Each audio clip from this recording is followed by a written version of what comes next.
Bonjour, bienvenue pour un nouveau Prestart sur Maxo TV. Alors cette fois on va s'intéresser à King's Quest sur PS4.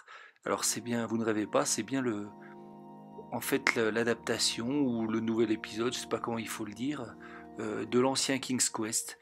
Alors il y a eu un certain nombre d'épisodes, mais on se souvient surtout du premier qui avait pas mal innové dans le genre aventure.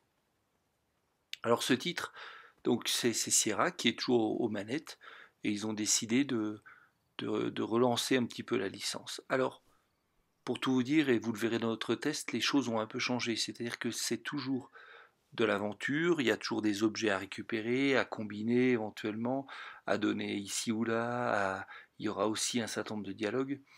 Mais le jeu se permet aussi d'avoir un certain nombre de QTE, d'avoir des scènes d'action. Bon, nous, pour tout vous dire, on a beaucoup apprécié. Mais ne vous attendez pas à retrouver le King's Quest d'antan. Voilà, ça c'est dit.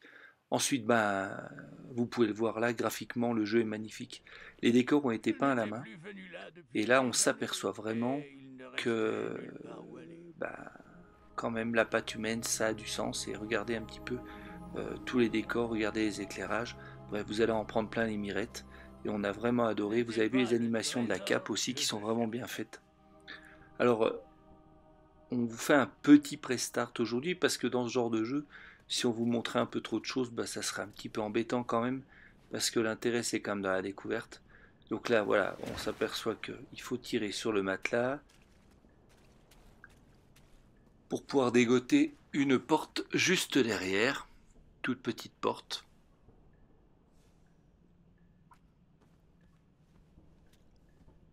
Alors c'est assez simple parce qu'on a en gros un bouton pour les dialogues, un bouton pour l'action, et c'est à vous d'aller au bon endroit, de toucher les bonnes choses.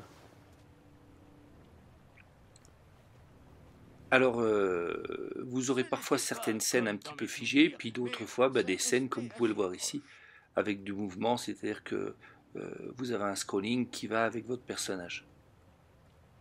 Vous voyez, on a une belle profondeur de champ, on a des éclairages magnifiques, c'est vraiment sympa.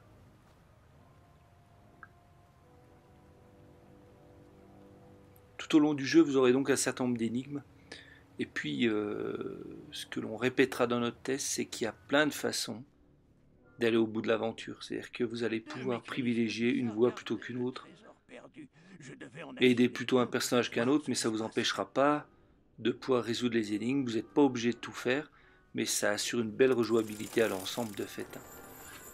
Alors là, vous avez deux manivelles qui se présentent à vous. La première ouvre la porte du fond, et moi je ne peux pas m'empêcher d'utiliser la deuxième, et je vais avoir une belle surprise. Et voilà, donc c'était notre pré-start. On vous en dévoile pas trop parce qu'il ne faut quand même pas vous gâcher le plaisir. Et puis, on vous donne rendez-vous pour notre prochain test. Et puis à bientôt pour un prochain pré-start sur Maxo TV.